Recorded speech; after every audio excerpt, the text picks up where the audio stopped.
Amanecer sobre el Nilo.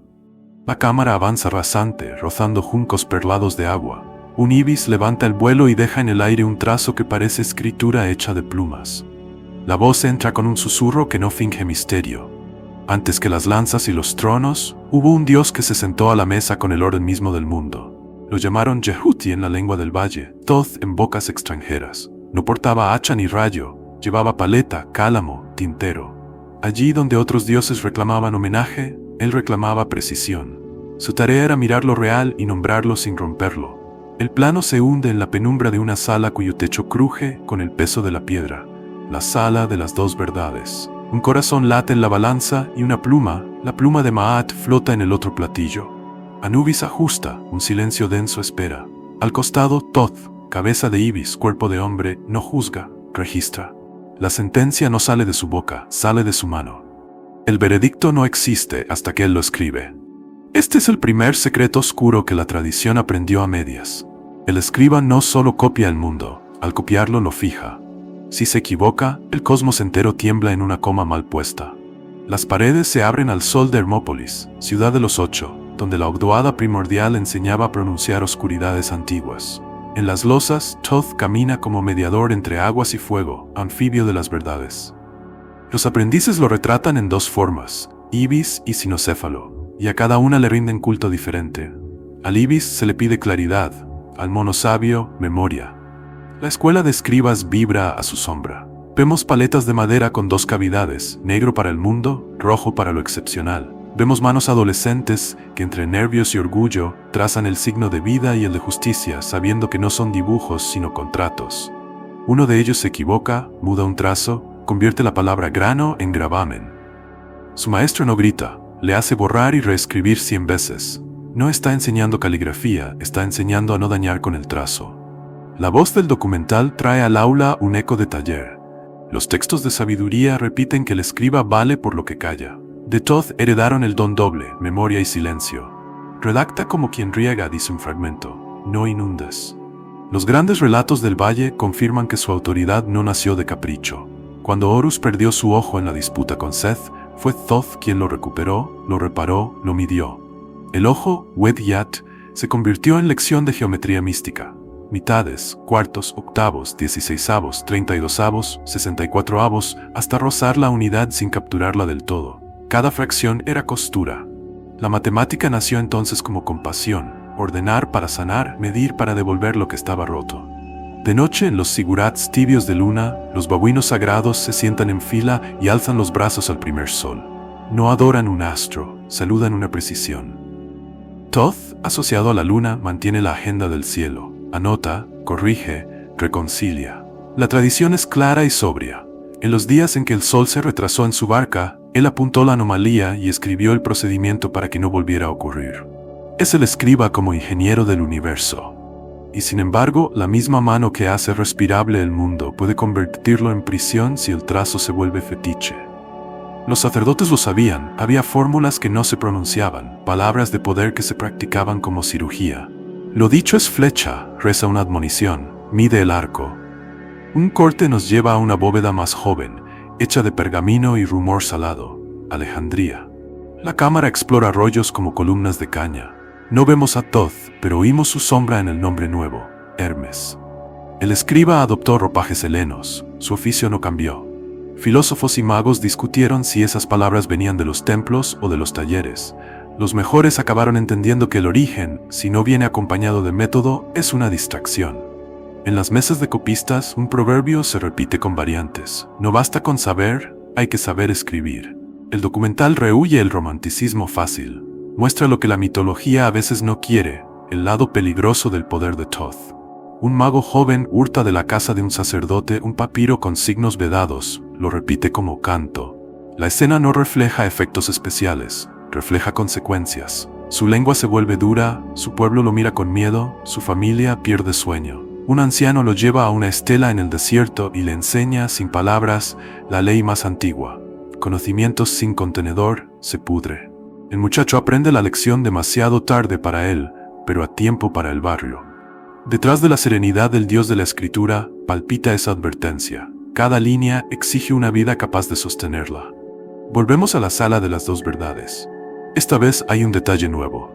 Entre jeroglíficos de oro apagado, la mano de Thoth sostiene no solo cálamo, sostiene una mirada. No escribe como máquina, escribe como testigo. En algunos papiros funerarios se le implora, escribe a mi favor, y su respuesta implícita, porque en los mitos mejores dioses y hombres se educan mutuamente, es firme, vive de modo que no necesites que te corrija. Por eso su culto fue tan breve y tan inmenso. No exigía sacrificios cuantiosos, exigía hábitos decentes. Un dios así no te pide ofrendas espectaculares, te pide ortografía moral. En Hermópolis, un relieve poco visitado lo muestra con pluma detenida sobre tablilla. Al fondo, la ogdoada, rana y serpiente, agua y oscuridad le da contexto. El escriba no inventa el mundo, lo escucha hasta que se deja decir. Este es el lugar donde la película cambia de tono, delicadamente, para recordarnos algo que vale para todas las eras. Thoth es el nombre que Egipto dio a una capacidad que, sin culto, no se extingue. Traducir realidad en registro sin traicionarla. Cuando se olvida esa lección, la historia se llena de dictados y se queda sin actas. El capítulo cierra con una escena que no necesita jeroglíficos. En una mesa de madera, dentro de una casa de adobe, una mujer joven reescribe una queja que en la primera versión hería. Cambia un verbo, retira un adjetivo, añade una hora. La deja sobre la mesa para hablarla después de comer. No sabe que está honrando a un dios muy viejo. No lo invoca, lo practica. Ahí, en ese gesto casi invisible, Thoth respira. Y el mundo, por un renglón, se ordena. La noche se abre sobre un cielo que todavía no conoce minutos. Las estrellas no marcan, cantan. La Vía Láctea es una herida blanca que no duele. Entonces la voz cuenta un mito que nadie quiso olvidar, porque explica por qué los niños nacieron cuando no debían. Nut, la inmensa, había sido maldecida, no pariría en ningún día del año. Thoth, el de la pluma lunar, se sentó frente a Khonsu, el señor de la luna, y le propuso un juego. No era una apuesta frívola, era una ingeniería disfrazada de ocio. A cada victoria de Thoth, la luna debía ceder un rayo de su luz. Ganó lo suficiente para tejer 5 días fuera del calendario. Con eso se pagó menos, el tiempo que estaba cerrado aprendió a abrirse. Osiris, Isis, Seth, Neftis y Horus el Viejo nacieron en días que no eran días. La historia comenzó por la grieta. La película traduce la leyenda en mecánica. Thoth no solo añadió horas, inventó propósito para ellas. La agricultura dejó de rezar a ciegas y aprendió a mirar a Sirio, cuyo orto helíaco anticipaba la crecida. El Nilo obedecía a su propia música, pero los hombres podían ahora escucharla a las mismas horas. En Karnak, un sacerdote vacía una clepsidra, un reloj de agua, y marca, con cortes finos en la piedra, las horas de la noche. Los decanos, esas estrellas que se levantan por turnos bajo el espinazo de Nut, se convierten en guardia nocturna. Con un Merkhet, una plomada de astronomía, alinean sus vidas con el eje del cielo. El tiempo ya no es solo sensación, es instrumento. La escena cambia a una granja, donde una mujer trenza una cuerda mientras espera la primera marea de la inundación. Su calendario no está en pergamino, está en la piel de su memoria. Cuando Sirio se enciende antes del alba, falta poco, le enseñó su madre. Y cuando las aguas llegan, ella y su familia no se sorprenden, están listos. El tiempo, no la superstición, les ahorra hambres. El documental se toma el lujo de una idea sencilla en plano corto. Thoth dio a los mortales el regalo más humilde y más valioso, la posibilidad de prepararse. Pero los regalos del tiempo vienen con cláusula. Los 5 días fuera del año, que nacieron como grieta generosa, se volvieron días de cuidado. No eran nefastos en sentido vulgar, eran días con filo. En esos intersticios ocurrían cosas densas. La corte organizaba ritos sobrios, evitaba decisiones temerarias, recordaba que haber forzado una ley para traer dioses al mundo exigía humildad. La voz evita el moralismo y entrega el dato pelado. El calendario no solo distribuye tareas, distribuye carácter. Cada fecha enseña su temblor. La cámara nos lleva a un taller donde un artesano talla en piedra los nombres de los meses. No son 12, son 3 estaciones de 4 meses. Germinación, inundación, cosecha. Cada estación tiene su calendario de trabajo y de fiesta. Thoth puso música al cuerpo del pueblo. Se aprende a descansar para poder volver a empezar. Las fiestas, lejos de la evasión, son engranajes de una mayor obediencia. Un reloj no sirve si no deja respirar. En ese sentido, el dios del tiempo no fue tirano, fue pedagogo. La gran sombra del capítulo llega con un gesto que hoy nos parece técnico, y entonces era teológico.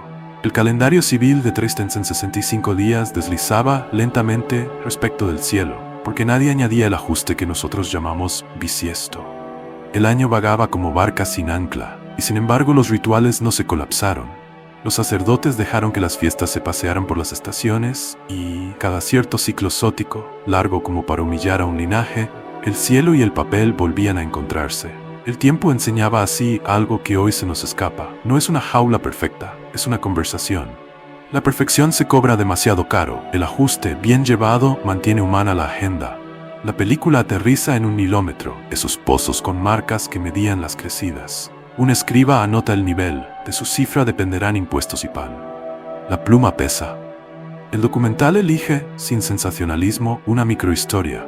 Un cálculo apurado que en un verano seco impone tributos que el campo no puede pagar. Esa noche el escriba sueña con un ibis que camina sobre su mesa. No dicta profecías, dicta método. No firmes hasta medir 3 veces, parece decir. A la mañana siguiente, el hombre vuelve al pozo, verifica, corrige. La aldea vive. El tiempo cuando se escribe reclama precisión, cuando se corrige reclama humildad. Este es el costado oscuro que se vuelve claro si se practica. La crueldad del reloj está en quien lo maneja, no en el engranaje. Saltamos a un techo de templo en Dendera. Un astrónomo traza un mapa del cielo en piedra, figuras danzantes, barcos con estrellas, un círculo que los turistas del futuro fotografiarán sin comprender del todo. Los sacerdotes recitan himnos a cada hora de la noche, no adoran al minuto, adoran a la puntualidad como forma de amor. Si una oración llega cuando el Dios duerme, no hiere. Si llega en compás, acompaña. El templo no es fábrica, es calendario sonoro. Thoth, en este paisaje, no es capataz, es director de orquesta. La cinta no se priva de humor. En el patio interior de un templo, un novicio, exhausto por noches de observación, se queda dormido y pierde el decano señalado. El anciano no lo reprende con discursos, lo hace caminar en círculo al compás de una canción que enumera las horas. Que el cuerpo aprenda lo que el ojo no sostuvo, le dice. La pedagogía del tiempo incluye el cuerpo, o no sirve. Las sabidurías que los siglos llaman espirituales son, con buena luz, gimnasias del día. Los espectadores esperan el salto moderno, el film lo concede con discreción. Un reloj de péndulo en un taller europeo, un cronómetro marino aprendiendo a domesticar la longitud, una estación ferroviaria imponiendo horarios que obligan a inventar usos. ¿Qué hace el nombre de Thoth aquí? No reclama paternidad de máquinas, sonríe si los dioses sonríen, porque ve a humanos multiplicando su vieja intuición, alinear vidas para no quebrarse. Y otra vez la advertencia, cada vez que la exactitud se usa para aplastar, el tiempo pierde su alma. Regresamos a un patio de adobe. Un padre y su hija dibujan una constelación en la arena. No buscan adivinar el futuro, buscan planificar la siembra. Él le cuenta el mito de los 5 días que no eran días, y la niña pregunta si eso significa que hay momentos que no pertenecen a nadie. Sí, responde él, y son los más delicados. El tiempo, enseña Thoth sin escenario, es la manera que tenemos de cuidar lo que queremos que ocurra. No tiene brillo de altar, tiene forma de cuaderno. El capítulo concluye en una cámara pequeña. Una mujer cuelga en la pared de su cocina un calendario de papel. Escribe con lápiz 2 cosas, el día de visitar a su madre y el día de no hacer nada. No sabe que está repitiendo la marcha lenta de un reloj de agua. No necesita saberlo. La historia entera, cuando se cuenta bien, debería servir para esto. Devolver al espectador un gesto practicable. Thoth inventó el tiempo para que los nacimientos fueran posibles. Nosotros lo mantenemos digno cada vez que posponemos un impulso para honrar una cita que aún no existe. Ese es el secreto. El tiempo no es un amo. Es una promesa que se cumple o se traiciona renglón a renglón. El cielo del Alto Egipto adquiere al atardecer un brillo que parece recién pulido. Bajo ese esmalte, la Eneada se reúne en un patio cuya arena ha escuchado discusiones que ningún papiro se atrevió a guardar. Ra, cansado como solo pueden estar los soles antiguos, extiende una mano que todavía huele a aurora. Maat, con su pluma que pesa más que todos los metales, observa sin parpadear. Set ronda con sonrisa de cuchillo. Isis sospecha como quien cuida una casa sitiada por el destino. En el borde, sin trono ni escolta, nadie lo llama por su nombre al principio, porque nombrarlo es invitar a la exactitud. La voz del documental baja un tono y muestra lo que los mitos suelen mencionar sin detenerse. Los dioses no le temían a la magia de Thoth. sino a su contabilidad. Su poder no era el rayo, era el acta. Cuando Horus y Set se enfrentaban, él registraba no solo el golpe, también el matiz de la intención. Cuando un faraón proclamaba victoria, él anotaba cuántos graneros quedaban. Cuando la barca de Ra se retrasaba, él consignaba el minuto. El universo, que respira por metáforas, aceptó de pronto la llegada del dato, y en ese encuentro nació una incomodidad divina. ¿Qué ocurre cuando alguien puede corregir el relato? El plano se acerca a un relieve en el que Thoth, Ibis atento, escribe frente a Ra. La leyenda cuenta que una vez el sol dijo, con solemnidad antigua, que su justicia era perfecta, y el escriba bajó la pluma. La detención fue una herejía. Si escribo eso sin apéndice, dijo con respeto, mentiré en piedra. A nadie le gusta un espejo que no adula. Se habla poco de esa tarde, pero allí se quebró algo fino. Ra lo declaró fiel escriba, sí, pero la fidelidad a la verdad se volvió, para el poder, una insolencia. De Hermópolis llega un rumor más antiguo que los papiros. Thoth sabía pronunciar los nombres verdaderos, no los que visten a los seres ante los demás, sino el nombre que los ata a su función. Con ese saber, podía detener una tormenta sin regaños y abrir una puerta sin llaves. El don es tan hermoso como temible. En una ceremonia de luna, un sacerdote joven, mareado por la solemnidad y la ambición, pidió oír el nombre secreto de un espíritu de la inundación. Con él en la boca, quiso convocar las aguas a destiempo para impresionar a su ciudad. Llegó una marea pequeña, sí, pero lo suficientemente cruel como para arrasar huertos. Los dioses vieron el desastre y miraron a Thoth con ese rencor que mezcla culpa con miedo. Alguien había dado a los hombres una herramienta para la que no tenían contenedor. Alguien había, en palabras que el documental no dulcifica, traicionado la reserva celeste. La traición tiene dos versiones, y ambas son verdad. La primera es la de los dioses que sienten que Thoth regaló demasiado. Enseñó a los mortales a escribir, a contar, a medir, a organizar. Les entregó la palanca que levanta más que un músculo, y con ella el poder de enmendar un destino cuando el destino no mira. La segunda es la de Thoth, que vio a los dioses abusar de la plasticidad de sus símbolos para forjar relatos que justificaran caprichos. ¿Quién traicionó a quién? La cámara elige mostrar y apartarse.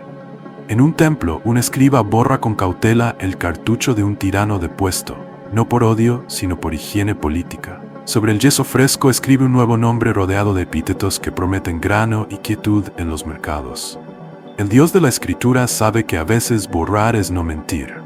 La escena se mueve al Peranj, la casa de la vida, archivo y hospital del espíritu. Allí, sobre mesas de madera pulida por generaciones, los sacerdotes médicos copian fórmulas, dibujan plantas, describen fracturas y plegarias. Un cofre de sicómoro guarda rolos con palabras para atar una herida que sangra sin razón y nombres para abrir un vientre que no quiere abrirse. Algunos rollos llevan al margen signos en rojo, advertencias. No son secreto por capricho. Son secreto por responsabilidad. Un aprendiz intenta copiar uno de esos pasajes. Su maestro le quita el cálamo con una ternura férrea. No tienes hombros para esa frase, le dice. Thoth no enseñó para que todos hicieran todo. Enseñó para que cada cual recibiera el peso que podía sostener. Que esa pedagogía se lea hoy como traición a la democracia de los símbolos es parte de nuestra impaciencia. El documental reconstruye, con ayuda de sombras y de una música que no se vuelve cursi, la escena más tensa de la leyenda. Thoth aconseja a Isis. Ella, más hábito que persona cuando se trata de estrategia, le susurra que solo con el nombre verdadero de Ra podrá aliviar la vejez del sol. La historia es conocida. La diosa fabrica una serpiente con saliva del dios y barro de camino. Lo muerde, él grita, el veneno lo recorre con fuego de hielo. Dime tu nombre, dice Isis, y te curaré. El mundo aprende entonces la palabra que no se dice, el nombre que sostiene a todos los nombres. Thoth, presente sin ser visto, registra sin traicionarse. ¿Fue cómplice? ¿Fue mediador? El film lo pinta más humano que teología. A veces, para que el ciclo siga, hay que negociar con verdades que arden. Si traicionó algo, no fue a los dioses, fue a la ficción de que el poder no envejece. Los colegas de Thoth, porque un dios que escribe convive con escribas de carne, comienzan a sentir a su lado la ortiga de la política. En una oficina de recaudación, un funcionario le pide a un escriba que redondee hacia arriba la medida del nilómetro para sangrar a un pueblo perezoso. El escriba duda, la pluma pesa, el jefe sonríe. Esa noche, de camino a casa, el hombre deja el rollo en una capilla pequeña. Sobre el altar, un ibis de piedra observa con tristeza de pájaro. El escriba reescribe, rectifica, firma. Con ese gesto mínimo detiene una traición. La mitología no se alimenta solo de batallas en el cielo. Su pulso verdadero está en estas oficinas. Pastor de nombres, Thoth ve lo que nadie quiere. El precio de escribir sobre carne viva. Nunca le tembló la mano ante la línea dura. Dejó constancia de crímenes de reyes y de milagros de parteras, de noches en que la barca de Ra venció al monstruo, y de tardes en que los funcionarios vencieron al hambre ajustando meticulosamente el reparto de pan. Eso, para muchos dioses que prefieren épicas limpias, fue una traición. No nos corrijas en público, decía el rumor de la murmuración divina, pero el escriba no nació para aplaudir, nació para sostener con frases un mundo que, sin frases exactas, se pudre en propaganda. Llega entonces la sanción. Los mitos, que a veces inventan castigos para esconder agradecimientos, narran que Ra envió a Thoth a vivir en la luna, a contarle sus heridas y a pagar con luz lo que había enseñado a los hombres. De ahí los cuartos crecientes y menguantes, el reloj de plata que recorre a oscuras el cielo como un funcionario insomne. En cada fase, la luna recuerda una culpa y una misericordia. Se te acusó de traición, pero lo que hiciste fue repartir herramientas. Paga con brillo, recibe silencio. La secuencia final del capítulo se filma al borde del agua. Un pescador repara sus redes y moja con cuidado un hilo que se resiste. A su lado, su hija practica escribir su nombre con un punzón sobre barro húmedo. Se equivoca, alarga además una línea, deforma la letra. El padre no le arranca la tabla ni le sermonea con mitología. Le dice que ponga la palma sobre el error y sienta el relieve, que recuerde cómo la escritura también es cuerpo. Thoth puede haber sido acusado de traición por los poderosos, pero aquí, a ras de suelo, se lo invoca sin saber. La mano que aprende a no lastimar con signos salva más mundo que todas las coronas. Y los dioses, si son sensatos, toman nota. La cámara desciende por un corredor que el tiempo dejó lleno de aliento. El aire huele a piedra mojada y a resina. Una puerta pintada con guardianes abre su boca hacia una cámara en penumbra. En la pared, escenas de navegación por el más allá. En una mesa de piedra, una caja de madera con incrustaciones de nácar guarda lo que durante siglos los sacerdotes llamarían con un respeto que no es miedo: el libro de la muerte. No es un único volumen, no es una edición de lujo, son fórmulas, mapas, conversaciones, contraseñas. La voz aclara sin pedantería que más tarde lo apodarán libro de salir al día. La muerte para Thoth no fue una tumba, fue una biblioteca que exige carnet. Un sacerdote en Dendera moja el cálamo en tinta negra y traza sobre lino una fórmula que suena a arquitectura. Fórmula para abrir la boca y devolver el aliento. Luego en rojo rubrica cruces y admoniciones. El rojo no decora, avisa. Si pronuncias sin alma estas palabras, te enredas en ellas. A la cabecera del difunto, un lector pronunciador se convierte en actor y abogado. Sus frases tienen que palpar el mundo con precisión de cirujano. Si nombra de más, la barca se hunde. Si nombra de menos, el difunto llega desnudo a una sala que no perdona ropa mal cortada. La película cambia de registro y nos lleva a un cuento que los antiguos amaron por su fealdad verdadera. Setna, el príncipe bibliotecario, supo que en un sarcófago estaba el libro que Thoth había escrito con su propia mano. Un compendio que permitía oír a los animales, ver a los dioses, entender el lenguaje del cielo.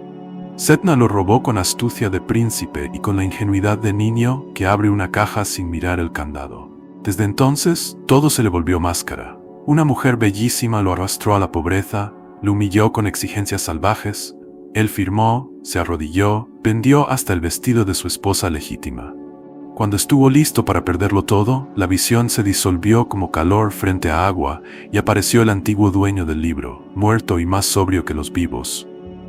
Eso mismo, le dijo, les ocurre a quienes leen sin permiso lo que no pueden sostener.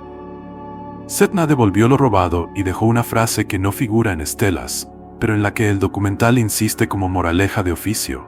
Hay libros que no son de lectura, son de entrenamiento. Volvemos a la cámara mortuoria. Una señora mayor, con dedos manchados de henna, toca el borde del rollo con devoción. No sabe leer, no hace falta. Las palabras en este contexto se leen con la vida entera. A su alrededor el ajuar no es lujo, es semántica. Un barco en miniatura no es juguete, es verbo. Un cuchillo de pedernal no es arma, es signo para cortar la noche. Un escarabajo no es amuleto, es gramática de renacer. Thoth, en la figura de escriba lunar, aparece aquí no como inventor de trucos, sino como editor de un tránsito. Ordena puertas y contraseñas, asociando cada gesto a una línea que lo sostiene. La muerte bien leída es transporte público. Mal leída es laberinto con bromas. La secuencia más intensa ocurre en la sala de las dos verdades. Lo hemos visto antes: balanza, corazón, pluma. Lo que ahora se despliega es la partitura. El difunto recita negaciones que no son hipocresías, son compromisos. No he robado, no he mentido, no he hecho llorar. Los dioses que custodian cada negación tienen nombres que son funciones. Thoth no decide, certifica. Escribe verdadero, piden los guardianes. Si todo salió en compás, el muerto atraviesa la sala hacia un campo de juncos donde la vida se repite sin los males que la ensuciaban. Si el corazón pesa más, Amit, devoradora con partes de león, cocodrilo e hipopótamo, cumple su oficio, y el alma se deshilacha en silencio. El documento aquí no salva ni condena, registra. Y ese registro es la ética más material que ha conocido el mito. Lo que no practicaste no se puede declamar al final. El documental baja a un archivo moderno. Una restauradora en El Cairo coloca bajo luz rasante un trozo de lino pintado con tinta carbonosa. Con pinceles casi ridículos, levanta polvo que tiene la edad de los relatos. Las letras negras aún respiran, las rojas brillan como sangre seca. A través de su gesto comprendemos otra dimensión del libro de la muerte, su plasticidad. Cambió de formato, de soporte, de lista de fórmulas según época, precio y oficio del difunto. A los nobles, largas suites de magia. A los artesanos, lo esencial. A algunos pobres, un solo hechizo aprendido de memoria. Thoth no fue dogma, fue curaduría. Dejamos la mesa de laboratorio por una cueva cubierta de estrellas. Un lector de la Casa de la Vida recibe a un joven que perdió a su padre. Le enseña que no hay frase que haga el trabajo de una vida. Le muestra cómo las fórmulas sirven para acompañar, no para reemplazar el duelo. La muerte, dice sin demorarse en teología, es el examen práctico de la justicia. Le recita, con voz que no levita, el núcleo que los comentarios posteriores nunca lograron gastar. Lo que haces, vuelve. Lo que niegas, te halla. Lo que corriges, sana. El joven, que vino a buscar magia, recibe un oficio. El film se permite un episodio de viaje al Duat sin monstruos caricaturescos. El difunto llega ante un lago. Un barquero pregunta el nombre del agua, el nombre del poste, el nombre del cordel. La escena, que podría parecer un juego de niños, condensa una política del mundo. Si sabes cómo se llama lo que te rodea, lo tratas con respeto. Si no, lo usas como si no tuviera alma. Thoth ocupó siglos en enseñar nombres para que la gente dejara de romper por ignorancia.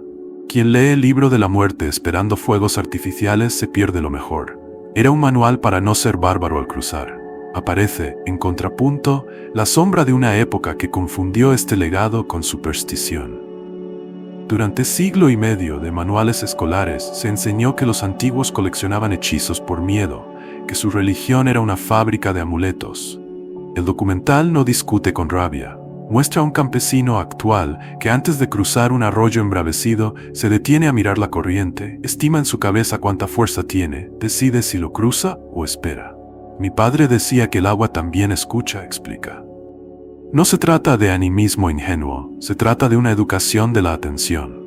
Eso es lo que el libro de la muerte imprimió en el tejido del pueblo. Un respeto operativo por las cosas. Vuelve Setna, envejecido y más sabio, a recordar su caída. Frente a un conjunto de aprendices, confiesa que devolvió el libro para no perder la cabeza. Me salvó la vergüenza, dice, y añade algo que merece inscripción. Conocimiento sin devolución es robo. Thoth, desde una estatua con pico gastado, parece asentir. La ética que late en estas páginas funerarias no se contenta con llevarte al otro lado. Quiere que regreses lo que tomaste, que cierres lo que abriste, que digas tu nombre con la boca limpia. La última secuencia abre una puerta que da a nuestra hora. Una familia, en una casa sin mitos, sostiene un velorio. Sobre la mesa, entre flores y fotos, alguien ha impreso un fragmento traducido de un papiro. Saldrás al día como salió Ra, entrarás al cuerpo de la tarde como entró Osiris. No te faltarán palabras, porque tus actos las dirán por ti. Nadie recita fórmulas en egipcio. Nadie necesita hacerlo. La presencia de los amigos, el pan compartido, las manos que lavan, el tiempo que se da para llorar, son el libro de la muerte en prosa. Thoth, el escriba que cuidó los tránsitos, no pide altar. Pide que alguien con tinta invisible tome nota de que hoy fuimos decentes ante lo irreparable. En esa nota, sin clarines ni apariciones, la muerte deja de ser sótano y se vuelve pasillo con ventanas. Y el Dios de la palabra, que nunca exageró, puede apagar su lámpara sabiendo que el pasaje se cumplió en tiempo y forma. La pantalla se abre con un rumor de agua que no pertenece a ningún río. Es un mar nervioso, veteado de espuma como un papiro desgarrado. Un relámpago ilumina, a intervalos, columnas caídas, terrazas sumergidas, estatuas que se inclinan como si quisieran escuchar la última palabra de una ciudad que se va. La leyenda que los viejos contaron al oído comienza sin pedir permisos. Cuando la tierra tembló y la soberbia de un imperio se volvió barro, entre los sobrevivientes caminó una figura encapuchada que parecía llevar la noche doblada en un cayado. No gritaba, no ordenaba, hacía algo más extraño en mitad del desastre, tomaba medida. Ese hombre, o Dios que fingía ser hombre, contaba pasos desde la escollera a la barca, desde la barca a la orilla, desde la orilla a un promontorio donde el viento hablaba otro idioma. Cada número que anotaba en su tablilla era un hilo con el que tejía hacia adelante. Lo llamaban Thoth el Atlante, no porque hubiera nacido en aquella ciudad, sino porque decidió acompañar a sus fantasmas. Un grupo de exiliados lo siguió hacia Oriente en barcos que parecían costillas. Llevaban poco, pan seco, herramientas, un puñado de canciones y la determinación de que el conocimiento no debía ahogarse. El mar, que no negocia, quiso cobrarse alguno. Thoth, que negocia con exactitudes y no con caprichos, enseñó a leer el perfil de las olas como quien lee una línea roja en un manuscrito. No remen contra el dibujo, dijo, remen con su ritmo.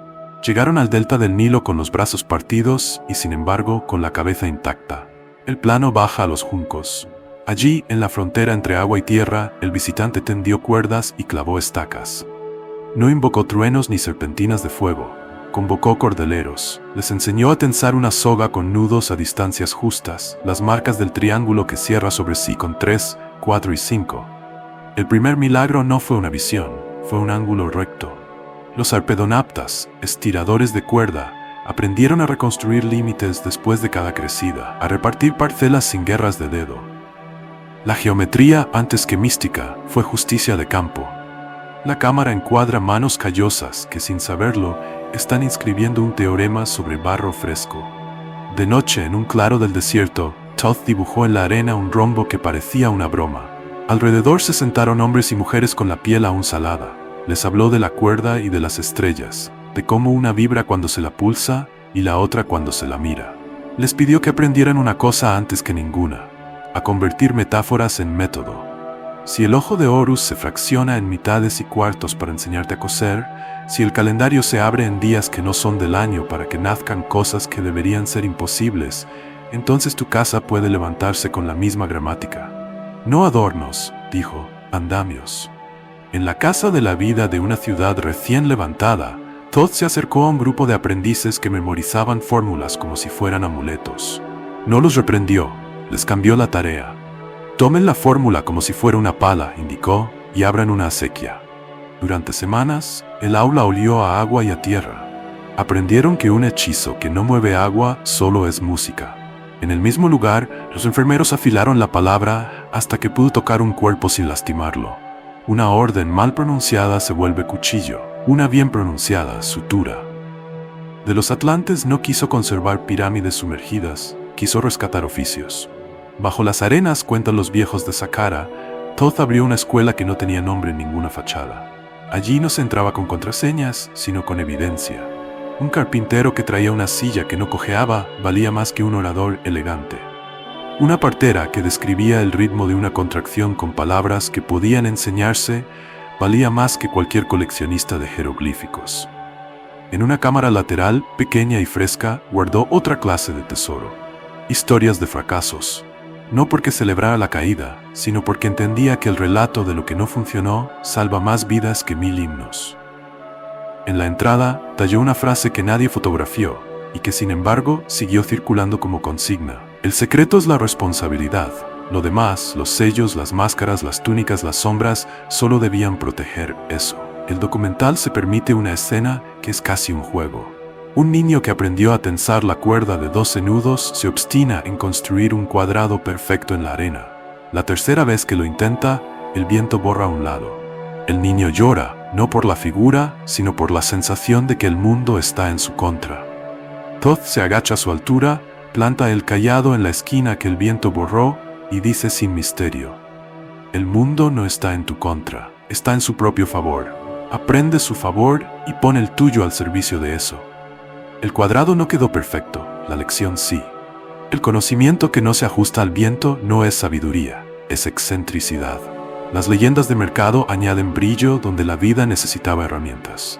Dicen que Todd bajó con los atlantes a galerías donde guardó planchas de metal que resistían toda corrosión, fórmulas de transmutación, mapas del cielo pintados con pigmentos que no envejecen. La película desarma el decorado sin crueldad. Los verdaderos metales que Todd dejó fueron hábitos. Revisar 3 veces antes de medir, pedir segunda opinión cuando el ego quiere firmar solo, traducir cada símbolo a un gesto verificado por otro. Los verdaderos mapas del cielo fueron turnos de vigilia para que ninguna estación sorprenda a nadie. La verdadera transmutación fue la que sufrió una comunidad entera al pasar de la superstición a la práctica. Sin embargo, el mito da un giro que el film respeta por su poder pedagógico. Se cuenta que cuando los refugiados ya estaban instalados, llegó al campamento un hombre con la mirada rota que pedía ver a Todd. Decía haber traído desde la ciudad sumergida un canto capaz de levantar muros con la voz. Cuando lo dejaron entrar, cantó. No tembló ninguna piedra. Todd no se rió. Le pidió que contara cuándo aprendió el canto, con quién, qué había hecho para merecerlo. El hombre enmudeció. Les faltaba, a él y al canto, la parte que no se oye, el trabajo. Todd le regaló un lugar en la escuela y meses después le pidió que cantara de nuevo. No levantó muros, pero logró que 30 obreros sincronizaran el pulso de sus brazos y una hilada se asentó sin grietas. Eso era todo, dijo. Cantos que organizan el esfuerzo. La magia sobrevivió, solo que sin maquillaje. Las noches en que la arena silba como una flauta, Todd salía del campamento y se sentaba solo, mirando un punto de la luna que solo él parecía conocer. Volvía más tarde con un cuaderno mental de correcciones. Mañana la clase empieza antes. El nervio de los que sufrieron naufragios no tolera guardias nocturnas de 6 horas. La cocina necesita otra organización para que nadie coma más tarde que su dolor. No gobernaba con carisma, gobernaba con ediciones. Un dios editor, qué sacrilegio más útil. El capítulo: no se permite olvidar la palabra que los exiliados perseguían sin decirla: hogar. El hogar no fue un recinto ni un estilo, fue una coreografía. Un albañil descubre, orgulloso, que el dintel de su puerta no cruje con la amplitud de ayer. Una tejedora se da cuenta de que contando en silencio hasta 7, tensa mejor el telar. Un barquero mira la superficie del canal, y por primera vez desde el derrumbe del oeste entiende que podrá cruzar con sus hijos sin que la memoria los hunda. En ese momento, el mito deja de ser mito. Si Todd fue Dios o no es lo de menos. Hizo de un grupo roto una comunidad que sabe hacer cosas. Y con eso se escribió el capítulo más útil de cualquier civilización, el de la continuidad. La última imagen es una cuerda, ya gastada, colgada de un clavo. Al lado una tablilla con muescas. Nadie firma. Por la ventana se cuela un aire con olor a cebada y tinta. La voz, que ha preferido siempre los verbos a los credos, resume con la austeridad de un escriba que ya no debe demostrar nada. Lo que salvó a los atlantes no fueron piedras imposibles ni secretos inconfesables. Fue un dios que, si lo hubo, decidió hacerse maestro de obras. Lo demás es espuma que el viento borra en la arena. Apagan la música. El silencio no es ausencia, es un animal que respira. La barca de Ra se prepara para la noche. Sube a bordo lo que el día no pudo resolver. Preguntas sin respuesta, culpas que buscan su medida, destinos que se quedaron sin cita. Todd salta al tablón con su paleta y su cálamo. No viaja para mandar, viaja para tomar nota. Su oficio en el mundo de arriba fue ordenar, en el de abajo será escuchar. El Duat no es un infierno de castigos, es un territorio con leyes propias. No está debajo de la tierra ni encima de las estrellas. Sucede cuando la luz cambia de postura. El agua se vuelve espejo. El aire, corredor, la arena, reloj. La cámara no recurre a monstruosidades, recurre a geografía. Se ven lagos inmóviles como palabras que no encuentran sujeto, islas que rotan apenas, túneles con techos pintados de estrellas que se encienden cuando alguien pronuncia el nombre exacto. portales que parecen cerrados hasta que el silencio los toca en la bisagra. Thoth anota, pero no el tamaño ni el color, anota comportamientos. El Duat es físico, no alegoría. Obedeces sus ritmos o te pierdes.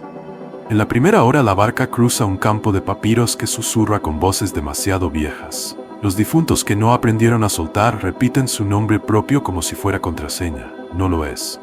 Thoth los mira con compasión, no sentimental. Anota una pauta para los vivos. Enseñar a los niños otros pronombres además del yo.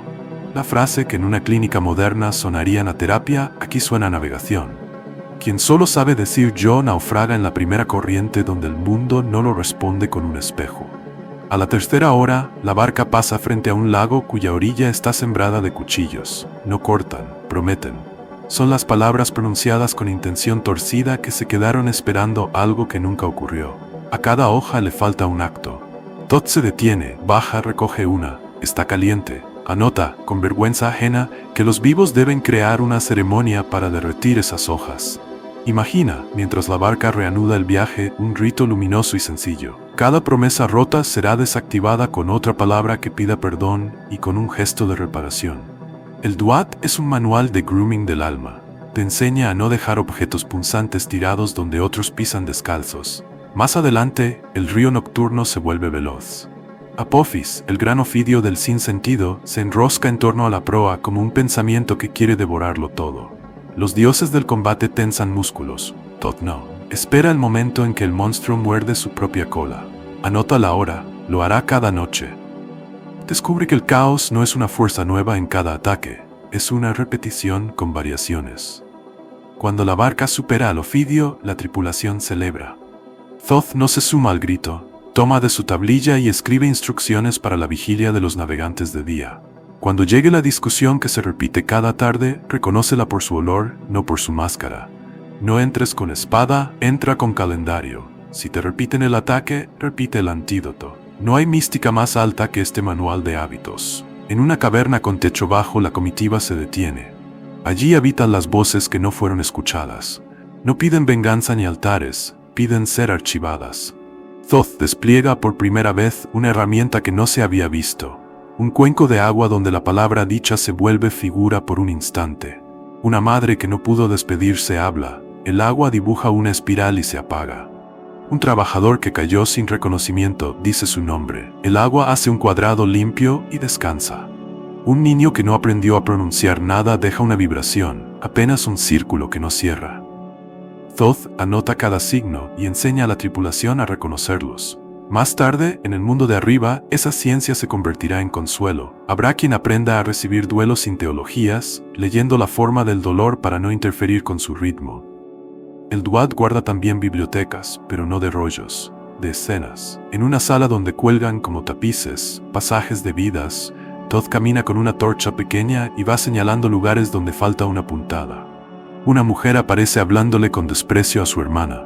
2 escenas después, la misma mujer aparece ayudando a una vecina a parir. Thoth no canta elogios ni dicta sentencias. Anota un patrón y sugiere la reparación que si los vivos quisieran, podría corregir el tejido. Descubre que la justicia de abajo no es un martillo, es un telar. A su regreso dictará a los escribas una guía para jueces que no derrame teatro, buscar regularidades, no episodios, buscar intención, no aplauso. La noche a mitad pide una pausa. La barca amarra en un muelle sin madera. Thoth desciende solo por un corredor donde los jeroglíficos brillan como peces. Allí lo espera Seshat, la que mide con la estrella sobre la frente, su par en el oficio del registro. No se saludan, sería excesivo. Apoyan juntos la palma en la pared y el pasaje se abre. Dentro, no hay tronos ni tridentes. Hay una mesa. Sobre la mesa, un espejo que no refleja rostros, refleja actos sin narrador. Thoth entiende que ese es el corazón del Duat. Un lugar donde la historia pierde comentaristas y solo queda la acción. Lo mira con el terror humilde de quien ama las palabras. Anota la lección más dura para su gremio. Cuando lo dicho no mejora lo hecho, el silencio es servicio. La segunda mitad de la travesía obliga a tragar saliva. En un valle de sombra, los que fueron crueles consigo mismos están agazapados. No son monstruos, son pliegues. Se autoflagelan con imágenes que nadie les pidió que sostengan. Thoth intenta hablarles y sus palabras rebotan, no por rechazo, por saturación. Anota, con dolor, que hay dolores que no admiten discurso, solo presencia con ritmo. Decide que al volver arriba, convencerá a los vivos de instituir un oficio ordinario y altísimo, gente que acompaña sin arreglar. Si fue él quien inspiró, siglos más tarde, a las personas que se sientan junto a una cama sin intentar ganar la discusión contra la noche, el documental no lo jura, lo sugiere con gratitud. La barca, más liviana de culpas y más pesada de conocimiento, se acerca a la última puerta. Los guardianes no son seres terribles, son preguntas. ¿Has devuelto lo que no era tuyo? ¿Has dicho lo que era necesario y callado lo que lastimaba? ¿Has reconocido tu ritmo y el de los demás? Thoth no responde en nombre de nadie, certifica. En ese gesto se vuelve por un instante todo lo que es: notario, músico, ingeniero, partero de metáforas, tomador de textos.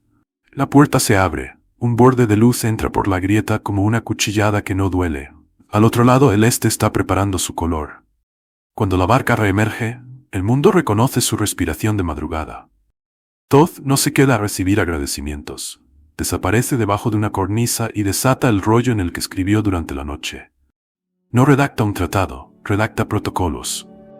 Cómo instalar pausas en medio del ruido, cómo apagar promesas rotas, cómo entrenar a los niños en pronombres generosos, cómo recibir lutos sin mejoras, cómo enseñar a los jueces a tejer, cómo detectar el ataque que se repite y preparar el antídoto que se repite. Lleva esos pliegos a la casa de la vida y los deja donde siempre dejó lo que valía, en la mesa del medio, accesible, sin candados. Antes de que el sol se plante en el horizonte, Thoth pasa delante de un taller de alfarería.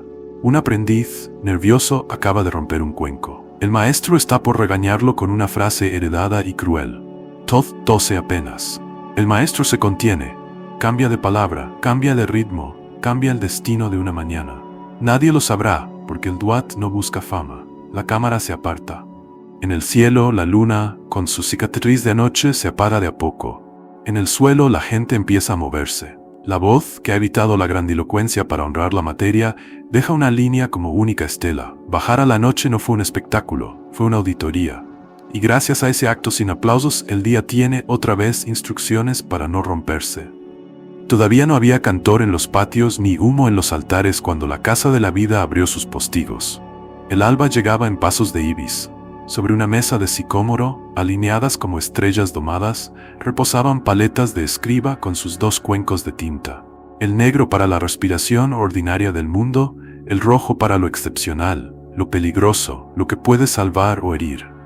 Un anciano con el lomo vencido por la paciencia colocó, junto a cada paleta, una caña cortada al sesgo. No dijo sagrado, dijo preciso. Ese amanecer, según cuentan los que aprenden a recordar sin adornos, Thoth selló un pacto con los mortales. No hubo relámpagos ni desapariciones, hubo un juramento. Los jóvenes que aspiraban a escribir el rumbo de un país sin quebrar sus huesos, se dispusieron en semicírculo. Entró el sacerdote del calendario con su clepsidra, entró el médico con su caja de vendas, entró la partera con sus manos de agua tibia. Al final entró el hombre con cabeza de ibis que nunca necesitó presentaciones. Dejó la paleta en la mesa y miró como miran los que pesan, no los que juzgan. Habló poco, como quien entrega llaves sin discurso. 3 dones, dijo.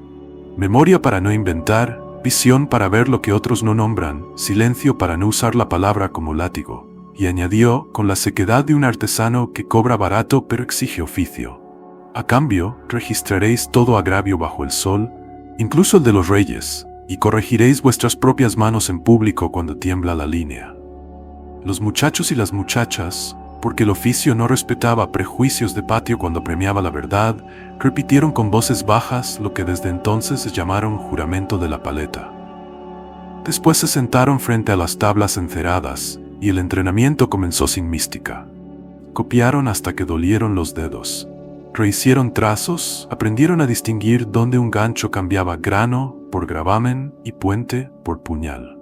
Antes del mediodía, la primera lección del pacto había abierto su costado oscuro y su promesa. La misericordia necesita gramática. Un verbo mal puesto puede arruinar una cosecha, una cifra apurada puede devorar una aldea, una sospecha escrita como hecho puede fabricar verdugos. A partir de esa mañana, en la casa de la vida, cada palabra se volvió un recipiente que había que soplar con la forma correcta para que no estallara en la mesa de nadie. El pacto no se firmó en arcilla, se firmó en decisiones. Aquel mismo año el Nilo venía corto y la boca de los recaudadores venía larga. Un escriba joven, con la osadía de quien todavía confunde honradez con desafío, recibió la orden de redondear los números para no debilitar la corona. Miró su libreta, miró el nilómetro, miró a su madre que contaba habas en un cuenco. Esa noche llevó su tablilla a una capilla donde un ibis de piedra estaba tan gastado como una herramienta bien usada. Se sentó, recontó, tachó, corrigió. Tembló. Dejó constancia en el margen de por qué se negaba a endiosar la matemática. A la semana, sin saberlo, había salvado panes y provocado una enemistad. El pacto de Thoth es esto: firmeza humilde frente al poder y un compromiso que pesa tanto en la garganta como en la muñeca. Para sostener una responsabilidad así, Thoth dejó reglas que no eran de incienso sino de taller. La memoria, decía, no es museo sino método. Cada afirmación debe poder referirse a un suceso, a un testigo, a un número que no cambie de camisa en cada discusión. La visión no es clarividencia, es disposición a ver las rugosidades que el discurso oficial lima por comodidad. El rostro de la viuda al pie de la lista de viáticos, la sandalia rota del soldado que ganó una guerra en los decretos, pero perdió una pierna en la arena, el pulso del enfermo cuando se lee en voz alta el precio de la medicina. El silencio no es cobardía, es contención. Dejar que la tinta decante antes de precipitar el juicio. Puso nombre a esas reglas y las ató a ejercicios. De ahí nacieron prácticas con sabor a día. 2 lecturas antes de firmar. Una noche de sueño entre el agravio y la queja. 1 minuto de agua antes de hablar en asamblea. El pacto pedía además una forma de valentía más rara que la de los soldados: la retractación. Cada escriba, al inicio del mes, debía revisar lo que había escrito en el anterior y, si encontraba error, corregirlo en la plaza. Los cronistas de mal humor llaman a eso humillación pública. La Casa de la Vida lo llamaba saneamiento. Los espectadores al principio acudían con el morbo de los juicios. Con el tiempo, empezaron a llegar con respeto. Vieron cómo una ciudad se ahorraba incendios porque un error a tiempo impedía que un rumor se volviera estatua. Vieron cómo un hombre de palacio, sorprendido por la exactitud, se quitaba el collar para pedir perdón a un barrio y pagaba con grano la vergüenza que debía. Que nadie pase por alto este detalle. La ética del pactante no es invisible. Produce pan. El capítulo se permite cruzar umbrales sin perder el compás. En Hermópolis, cuando el calor de las losas sube por las rodillas, un grupo de escribas viejos enseña a los nuevos la ceremonia menos vistosa y más útil del oficio: la toma de sombra. Consiste en elegir una hora de cada día en la que se escribirá únicamente aquello que se puede probar con cuerpo. Nada de portentos, nada de adjetivos, nada de enemigos imaginarios. Escribe con la sombra del cuerpo delante, decían, para que la pluma no invente un sol. A la par, una ceremonia gemela, la hora roja, alegaba a favor de lo excepcional. Entonces sí, la palabra podía cantarse, pero nunca contra alguien vivo. Las 2 prácticas se fiscalizaban entre pares, porque el pacto no generó sacerdotes, generó gremios con espalda moral. El pacto también creó una institución peligrosa y necesaria: el libro de agravios. Algunos lo llaman el primer archivo de ética del Valle. No era una lista de odios, era una contabilidad de daños reconocidos por quienes los causaron. La entrada debía incluir la acción, sus efectos, la reparación tentativa y el nombre de quien respondía. Thoth fue enfático. Los difuntos que llegaban al pesaje del corazón con agravios sin asiento entraban a la sala como quien entra con barro en las sandalias. La tierra puede limpiarse con agua, los agravios con actos. Los escribas asumieron el libro con dolor y seriedad. Gracias a él, los duetos de víctima y responsable se encontraron sin estribillos y sin coros. Gracias a él, la ciudad aprendió a no convertir errores en identidad, ni la identidad en escudo de errores. Hubo días en que el pacto pareció dinamita. Un faraón quiso que su victoria en una guerra de fronteras se escribiera como milagro cósmico. Al escriba de campaña le temblaron las manos cuando leyó en los partes el número de mulos muertos y el de hombres que habían vuelto sin habla. Thoth apareció como aparece en los mejores relatos, en la forma de una decisión. La tablilla oficial narró el triunfo. La tabla de la Casa de la Vida consignó, con seco respeto, la lista de bajas y las aldeas desiertas. La gloria no se desinfló por eso, se volvió costosa. La ciudad al leer no celebró menos, lloró mejor. El pacto no se quedó atado a templos. Tejió escuelas en las que la escritura se unió a oficios que suelen despreciar la retórica. Un albañil enseñaba a un escriba a escuchar una pared. Un escriba enseñaba a un albañil a medir un silencio. Una partera cruzaba el aula con las manos aún tibias del nacimiento para describir con exactitud el ritmo, y un copista transcribía no palabras metidas en dioses, sino la cadencia de la carne. En una esquina, un grupo de aprendices de medicina descansaba la mirada sobre el pulso de sus pacientes, mientras repetía en voz baja una frase que Todd dejó clavada en un tablón. Lo que no se puede enseñar sin teatro tal vez no sea sabiduría. Lo que solo puede enseñarse con teatro tal vez sea peligro. Luego llegaron los siglos en los que la ciudad se volvió cosmopolita y la lengua se llenó de otras lenguas. El pacto se hizo más fino. Los escribas aprendieron la humildad mayor, traducir sin perder el hueso. En Alejandría, en una sala que olía a junco y a sal, un egipcio con hombros de campesino y un griego con dedos de filósofo discutieron durante semanas cómo decir en griego la idea de Ma'at sin convertirla en un concepto frío. No inventaron una palabra, inventaron una práctica de traducción que sometía cada término a vidas enteras. Es ahí donde el pacto encontró su hijo más terco. La comunidad de quienes aceptan que la verdad vale más que la comodidad del propio dialecto. De las fisuras también nacieron sombras. Hubo quien invocó el nombre de Thoth para blindar secretos que no eran responsabilidad sino negocio, quien llamó silencio al encubrimiento de abusos, quien llamó visión a su propio deseo de mandar. El pacto sobrevivió, paradójicamente, gracias a denuncias hechas con la gramática que el mismo pacto enseñó. Hechos, contexto, firmas, reparación. No fue fácil. Se perdieron amigos, se cerraron archivos por temporadas, se exiliaron conciencias. Pero la supervivencia del pacto es un misterio apenas humano. Allí donde una pluma se negó a convertirse en arma, donde una boca se negó a convertirse en trompeta, donde una memoria se negó a convertirse en altavoz de rumores, Todd siguió firmando sin tinta. Los últimos minutos del capítulo prefieren la mesa pequeña a la columna monumental. Una mujer que trabaja en un almacén nocturno decide, embriagada de cansancio, no enviar un mensaje que lastimaría. Lo reescribe como solicitud. A la mañana siguiente, la cosa se resuelve sin guerra. Un hombre que arregla bicicletas deja un papel en el que admite que cobró de más sin querer y devuelve monedas en un sobre con su nombre. Una maestra de barrio anota en el cuaderno de clase, con sobriedad, una agresión y llama a quien debe sin convertir la tarde en circo. Ninguno de ellos conoce el juramento de la paleta, no importa, están dentro del pacto.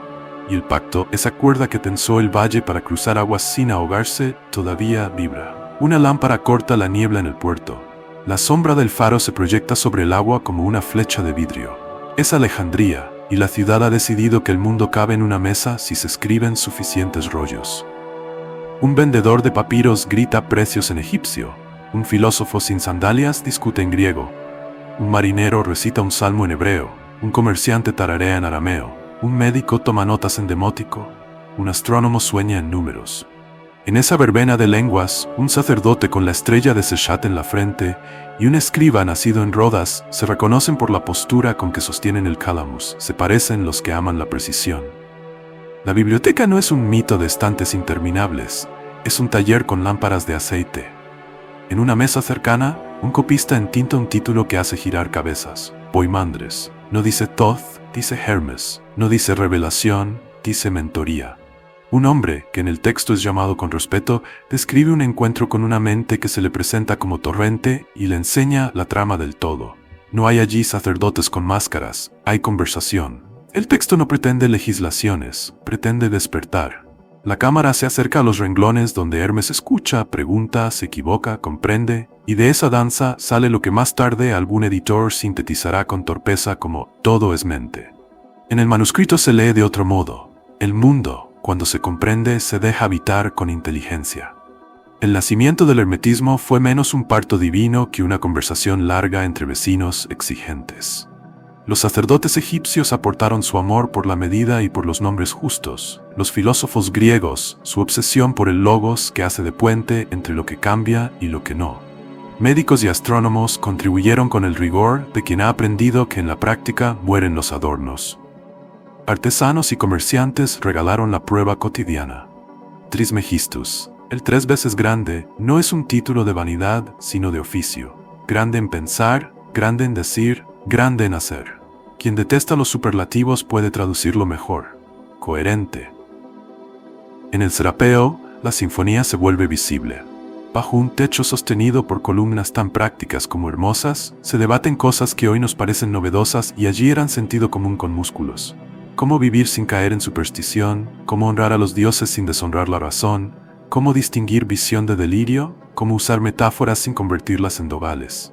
Un sacerdote, con sonrisa de cansancio, explica que, arriba y abajo, solo es el recordatorio de que los patrones se repiten en escalas si se mira con buen ojo. Que nadie use esa frase para cerrar una investigación. Un filósofo replica que sin imagen no hay arranque de pensamiento. Alguien propone la regla que mantendrá respirando al hermetismo durante siglos. Metáfora que no se convierte en método, metáfora que se pudre. En un cuarto reducido, con hornos y vasos, otra escena funda una escuela menos literaria y más terrosa, el laboratorio. Un metal que no se deja, un polvo que engaña, un cristal que guarda memoria de formas. Los alquimistas, que luego serán caricaturizados como buscadores de oro barato, están aquí ensayando algo que, dicho en lenguaje moderno, suena sobrio. Técnicas de purificación, destilación, separación, recombinación. Un maestro con manos de herrero enseña a su aprendiz que el horno pide paciencia, que el vapor no escucha gritos, que el baño María es un acto de misericordia térmica. Sobre la mesa un cuaderno con frases que no pretenden magia y sin embargo la producen. Lo que se alía por grados. Lo que se separa con ternura o se rompe. ¿Hermetismo? Sí, pero sin disfraz. El laboratorio es el templo honesto del como es arriba es abajo. Como cuidas el fuego, cuidas el ánimo. Como separas sin agresión. Mientras en un salón cercano se traduce a Platón, en otro se ensaya a una medicina que sabe escuchar al pulso. Un médico egipcio y un clínico griego se prestan pacientes, no para lucro, sino para aprender. Anotan cómo el ánimo precipita fiebre, cómo la comida altera discursos, cómo una palabra dicho a destiempo se somatiza en el pecho. No hacen poesía, hacen registro. Para el hermetismo naciente, el cuerpo es texto y el texto es cuerpo. Si algo de esa conversación sobrevivió a los incendios, no fue porque ardiera menos, fue porque podía volver a escribirse con otra tinta. La ciudad, que también inventó la coexistencia peligrosa, vio nacer sectas que quisieron abrazarlo todo con fórmulas. Aparecieron los vendedores de talismanes y los prestidigitadores de salón. Hermes se vio de pronto citado en panfletos que prometían dominar a los demás con leyes ocultas. La respuesta hermética genuina no fue teológica, fue pedagógica. En las escuelas serias se añadió al final de cada lectura lo que llamaron examen de transmutación. ¿En qué acto verificable cambia esto mañana? Si nadie podía responder, el texto se guardaba un ciclo completo sin reescribirse como castigo saludable. En un margen, un copista anotó el dictamen que siglos después pocos quisieron leer. Hermes habla mejor en las cosas que en los libros. El nacimiento del hermetismo incluyó el episodio que marca madurez en toda tradición, la traición de sus propios devotos. Un grupo de iniciados con apetito de mandar creó grados, insignias, tarifas. La sabiduría se convirtió en escalera social. Los viejos se apartaron sin panfleto y continuaron con lo único que hace inmortales a los conceptos, su utilidad. Una escuela de artesanos adoptó, sin etiquetas, ejercicios de atención antes de empezar el día, ritmos de descanso pactados, protocolos de palabra limpia en discusiones. Un pequeño tratado del que el documental reproduce apenas 2 líneas, quedó como herencia de ese divorcio amistoso. El símbolo no fue creado para mandar, fue creado para cuidar. Donde el símbolo manda, el cuidado huye. Llegaron también los viajeros de biblioteca, que cruzaron desierto y mar con lenguas nuevas. Un judío alejandrino combinó, sin sacrilegio, la sabiduría de sus padres con la gimnasia de la razón griega. Un cristiano temprano se dejó tentar por la directiva hermética de volver hacia adentro y fundó celdas de silencio con oración de una sola palabra. Más tarde, un sabio árabe leería a Hermes bajo el nombre de Idris y salvaguardaría en su lengua alquimias y matemáticas para que Europa recordara, cuando despertara, que nadie nació solo. El hermetismo no hizo proselitismo, hizo hospitalidad. Ofreció conversación, aceptó correcciones, calló cuando su imagen fue usada para vender humo, habló cuando el método fue necesario. En un patio con columnas cae la tarde. Un joven se acerca al maestro de traducciones con un rollo recién copiado del Asclepio. Trae en los ojos ese brillo peligroso de los que han confundido ruta con llegada. Maestro, aquí está todo. El maestro sonríe como sonríen los que han barrido muchos patios. Aquí empieza lo que harás con todo. Le explica que el hermetismo no nació para crear oráculos, sino para sostener preguntas que vuelven sin convertirlas en reyes. Que el todo es mente es invitación a gobernarse antes de querer gobernar. Que como es arriba es abajo, se traduce en no despreciar el piso donde pisan los pies. Que el género no es palanca para aplastar cuerpos, sino lenguaje para nombrar cooperaciones. Que si el texto no puede ser leído por una tejedora después de una jornada, el texto ha fallado. El joven guarda el rollo con manos más lentas. En una esquina de la biblioteca, casi fuera de plano, alguien agrega a un catálogo una nota que parece mínima y termina siendo genealogía. Tratados atribuidos a Hermes, compuestos en Egipto bajo dominio griego y romano, útiles para elevar el ánimo, no para abolir el mundo. Ese pie de página es el acta de nacimiento del hermetismo adulto. Sabe dónde nació, acepta la mezcla, exige práctica, desconfía del mando, protege el tejido fino entre ciencia y plegaria. Cuando siglos después, impresores con sombrero vendan versiones de bolsillo, cuando charlatanes con brillo prometan atajos, cuando académicos con razón se irriten ante la metáfora mal usada, este pie de página seguirá siendo cuerda para cruzar el río. El capítulo se despide sin misa. En una casa cerca del mercado, una mujer enciende la lámpara, toma un cuenco, respira despacio y concreta, sin saberlo, 3 axiomas. Gobierna su mente para no volcar la sopa sobre el niño. Corresponde la altura de la llama con la fragilidad del barro. Acepta el ritmo de la noche para no pelear con el sueño. Hermes, si mira, no pide incienso. Asiente al ver que su nombre se ha vuelto acto. Y el hermetismo recién nacido y ya viejo, entiende que su hogar no es el templo ni la escuela. Es la mesa donde lo que se piensa se vuelve cuidado. Una sala blanca donde el aire zumbaba como una colmena y el tiempo parecía estirarse con cables. No era templo ni archivo de piedra, era un centro de datos en las afueras de una ciudad. Filas interminables de servidores respiraban en azul. Cada luz era un latido. La cámara se desliza por el pasillo central como si caminara entre columnas de basalto, y en el murmullo eléctrico el narrador pronuncia un parentesco que nadie pidió, y sin embargo se reconoce. Aquí viven los nuevos rollos, aquí se inscribe, con una tinta que no mancha los dedos, el destino de millones. A un lado, una ingeniera con manos quietas abre una bandeja, cambia una unidad defectuosa, firma en el sistema con una frase sobria, reemplazo validado. No escribe una epopeya, certifica un hecho. Si Thoth tuviera hoy un escritorio, tendría esta discreción. Una redacción de madrugada. Pantallas con titulares en bosquejo, tazas con café vencido, un pizarrón con fechas y nombres en tiza. Un editor, de esos que aprendieron a leer antes de opinar, repasa un borrador que acusa sin probar. Borra adjetivos, pide 2 llamadas más, exige cotejo de documentos antes de publicar. No es un héroe romántico, es un escriba moderno que conoce el peso de una palabra puesta en la calle. El joven reportero gruñe, el editor lo mira con una mezcla de paciencia y oficio. Si lo publicas mal, no habrá desmentido que lo corrija.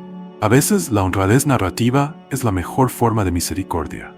A veces la sombra de Thoth se proyecta como una fila más de verificación. Un tribunal a media mañana. Bancos de madera, el flexo inclinado sobre el renglón, un juez que subraya en silencio. Sobre la mesa, 2 pilas, pruebas y opiniones. Entra el acusado, la sala respira con la tensión de los tejidos vivos. El juez ha escrito al margen de la sentencia una nota que no será publicada. Revisar sesgo por cansancio. Posa la pluma, toma agua, relee los hechos como quien pesa corazones con una pluma que no se ve. Nadie invoca a dioses en ese cuarto, pero la liturgia es antigua. Si el veredicto se escribe con mano alterada por la ira o por la prisa, el mundo se enturbia.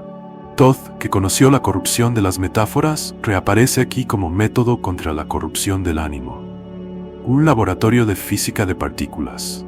Un equipo celebra un pico extraño en la gráfica. La euforia vibra, los titulares posibles se agolpan contra el vidrio de la imaginación. Una doctora levanta la mano, pide silencio, propone pasar el hallazgo por la ducha fría de la estadística y de los falsos positivos. La fiesta se aplaza y no se apaga, se disciplina.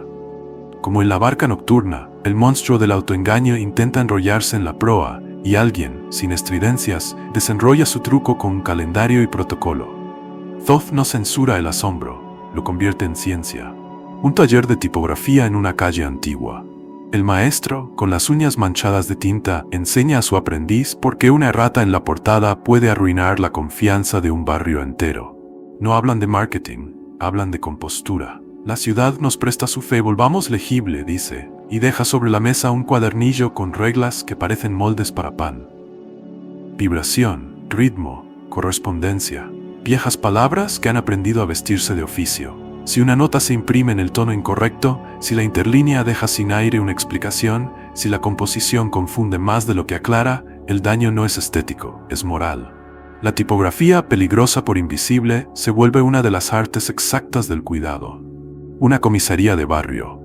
En una sala sin ventanas, una agente novata escucha la grabación de una declaración. Su instructor le enseña a reconocer los ritmos del relato, no para sospechar por deporte, sino para detectar dónde el miedo trastabilla, dónde una memoria se corta porque dolió, dónde una persona puede estar diciendo la verdad en un orden que no es el nuestro. Repite el instructor, como quien reza un salmo laico, que la causa y efecto no se prueban por intuición, sino por encaje de piezas verificables. Cuando dudes, escribe cronología, añade. Escribe no para imponer, escribe para ver. Thoth, que odiaba la pompa, sonríe con bequín de archivo. Una fábrica de software. Un equipo propone adoptar una regla de oro, no desplegar en caliente después de discusiones. Parece capricho, es una ética de ritmo. En la pared, la guía de commits suena a ceremonial. Mensajes claros, revertibles, firmados, revisiones cruzadas que protegen de la vanidad del autor único. Pruebas que evitan convertir a los usuarios en campo de batalla. La ingeniería moderna reconstruye sin citarla la pedagogía de la casa de la vida. Ejercicio de memoria, visión situada, silencio operativo antes de actuar. La sombra de Thoth no es un ibis sobre el monitor, es un dedo que se aparta del botón cuando la sangre está caliente. Un archivo municipal. Un archivista recibe cajas con papeles a punto de desintegrarse. Los huele como quien evalúa un vino, decide qué salvar primero. Construye metadatos, deshace nudos, digitaliza sin borrar. Entre recortes y cartas, rescata la única fotografía de una mujer que organizó el reparto de pan en un barrio durante una sequía. Al subir la imagen y su historia a un repositorio público, la archivista escribe una nota larga que explica contexto, fuentes, lagunas. No busca una estatua, busca un asiento. Quien vea ese registro entenderá que los dioses de la ciudad también fueron humanos sin permiso. Thoth no viene a dar gloria, viene a dar subsistencia a la memoria. Una clase de secundaria. Una profesora extiende sobre las mesas periódicos de décadas distintas. Los alumnos deben comparar cómo un mismo hecho fue narrado según líneas editoriales. Subrayan verbos, circulan adjetivos, reconstruyen causas y efectos, descubren omisiones. Aprenden, en una hora, algo que a veces la vida enseña tarde, que el mundo se escribe y que la escritura es una herramienta o un arma. La profesora no pronuncia sermones, les da procedimientos. Si quieren enamorarse de una idea, dice al despedirse, primero pónganla a prueba como si fuera su enemiga. Los chicos ríen, pero algo queda guardado. Un día, uno de ellos corregirá a tiempo un documento que habría herido a cientos. Nadie lo sabrá. Esa es la forma más limpia de la sombra. Una sala de máquinas de una estación de tren. Un operario con ojeras ajusta el reloj maestro. Si se adelanta, la ciudad se rasga. Si se atrasa, la marea humana se traba. No hay poesía, hay calibración. Cada giro de su muñeca corresponde con miles de pies en andenes. El como es arriba es abajo deja de ser consigna esotérica y recupera su sentido pragmático. Como es el reloj, es la ciudad. Como es la ciudad, es el ánimo de sus habitantes. No hay gloria más grande que el anonimato exacto. Una unidad de cuidados intensivos en la noche. Una enfermera coloca en el monitor la alarma con margen prudente. Demasiado sensible, despierta terrores. Demasiado laxa, pierde vidas. Toma notas con letra clara, entrega el turno al amanecer con esa prosa que no pide aplausos. En el bolsillo junto al bolígrafo lleva un papel donde escribió tres preguntas que le enseñó una colega mayor. ¿Qué observé? ¿Qué inferí? ¿Qué hice?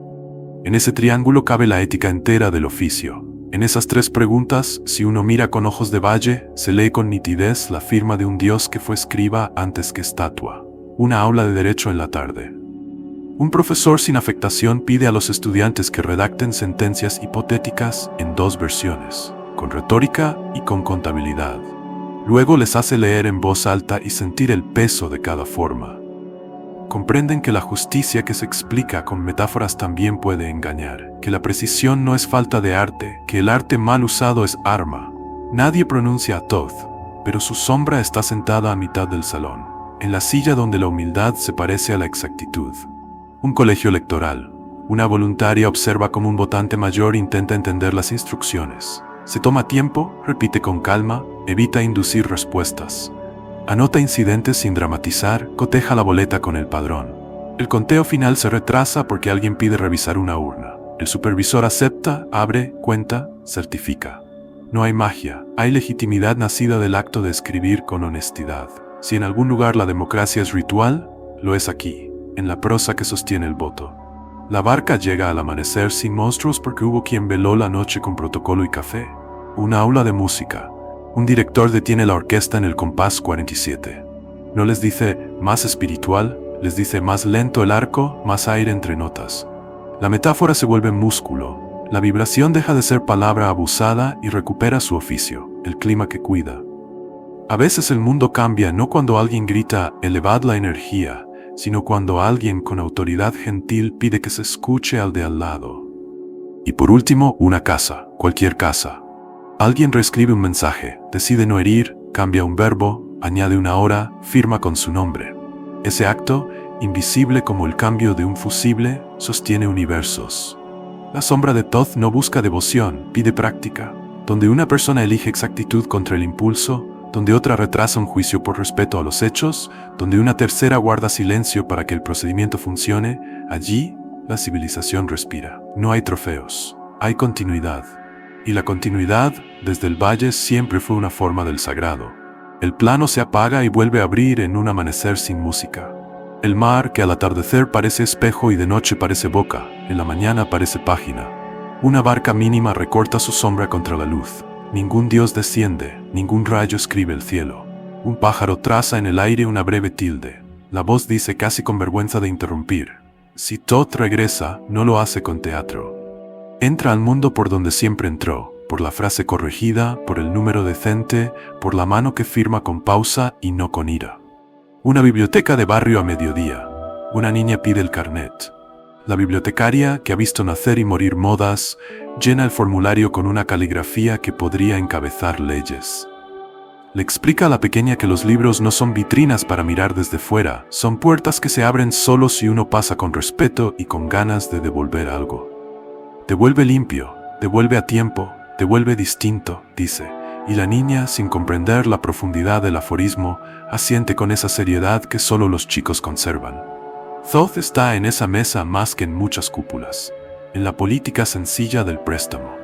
Un vagón de metro en la hora pico, una mujer redacta un correo en su teléfono. Podría arrasar con 7 colegas en 2 párrafos. Tiene argumentos, tiene pruebas, tiene razón. Borra, reduce, pregunta, propone. Conserva la firmeza, retira la crueldad, envía. Al bajar, el aire parece menos pesado. La ciudad no nota el milagro, pero lo habita. El dios silencioso vuelve cuando alguien decide que la victoria no necesita cadáveres simbólicos. Un taller de restauración de arte. 3 personas rodean una tabla del siglo Peitze. Las grietas no son solamente grietas, son fisonomía. Un restaurador joven propone dejarla como nueva. La maestra mueve la cabeza y enseña a leer el daño, a sostenerlo sin fetichizarlo, a reparar sin borrar la historia. Todd entra por esa grieta, en la conciencia de que corregir no es negar, que la identidad se quedó Sansón cuando perdió el pelo de sus cicatrices, que la belleza sin documento es maquillaje. La obra, una vez entregada, no brilla más, respira mejor. Una cocina comunitaria en la tarde. Una cuadrilla improvisada reparte guisos. Nada tiene glamour, todo tiene método. Se anotan raciones para que alcance, se prioriza, se reparte con un orden que evita humillaciones. Uno de los voluntarios propone grabarlo todo para inspirar a otros. La coordinadora, con un gesto breve, guarda la cámara. Inspira el hambre calmada, la vanidad avergüenza, dice sin dureza. Hay días en que la diferencia entre misericordia y espectáculo cabe en un botón que no se aprieta. El regreso del dios silencioso lo firma ese dedo que se contiene. Un estudio de danza. Una coreógrafa detiene el ensayo porque la música, aunque perfecta, está aplastando a los cuerpos. Ajusta tempo, redistribuye silencios, abre espacio a una respiración colectiva. Las piezas, ya conocidas por las piernas, renacen en otra relación con el aire. El ritmo es justicia, dice a media voz. Si los viejos hubieran grabado esa frase en piedra, la habrían llamado máxima. Ella la llama sábado, una mezquita, una iglesia, un templo, una sala sin religión. En todos, alguien aprende a callar sin sentirse disminuido. En todos, alguien pronuncia una súplica o una protesta en tono que no asfixia. En todos, alguien reconoce que no es la intensidad lo que convence, sino la exactitud. Thoth no pide altar, pide prácticas que cuiden la conversación con lo que no controlamos. A veces volver es eso, una educación del timbre, un camión de basura a las 5 de la mañana. Los recolectores, con la precisión de un ballet que nadie aplaude, vuelan bolsas, ubican contenedores, dejan la calle lista para quienes despertarán después. Uno de ellos, nuevo, lanza con fuerza y derrama un saco. El jefe no lo humilla, lo toma del brazo, le explica cómo girar la muñeca.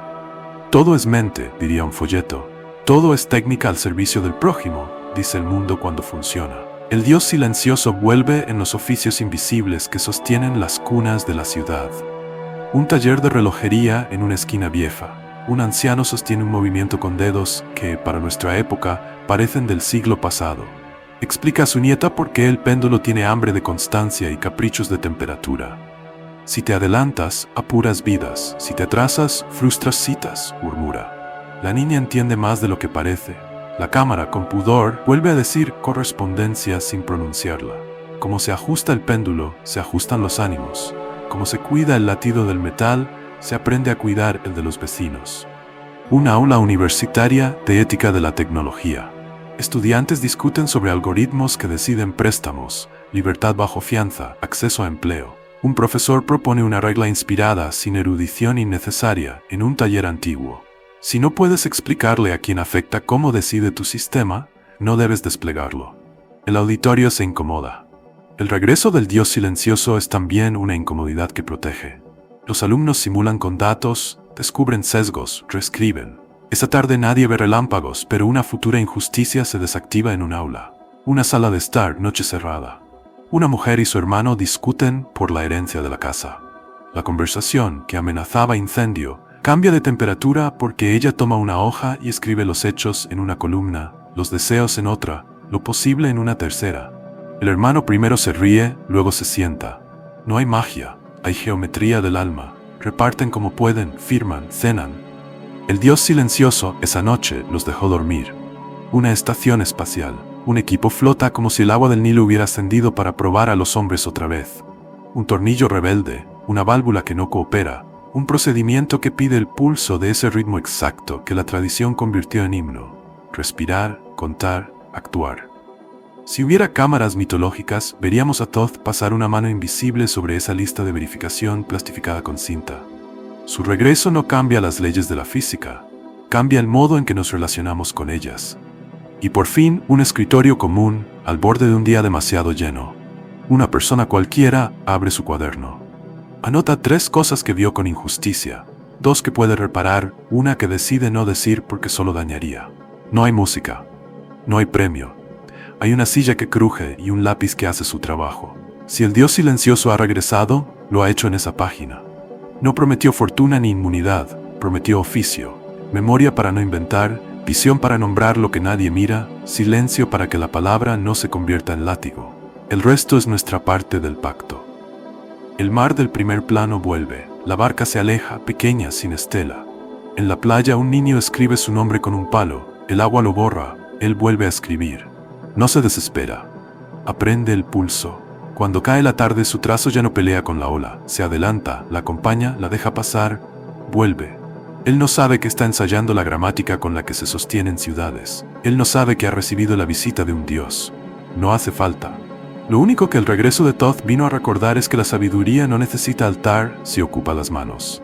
Y cuando ocupa las manos, el mundo, sin trueno ni prodigio, se vuelve habitable.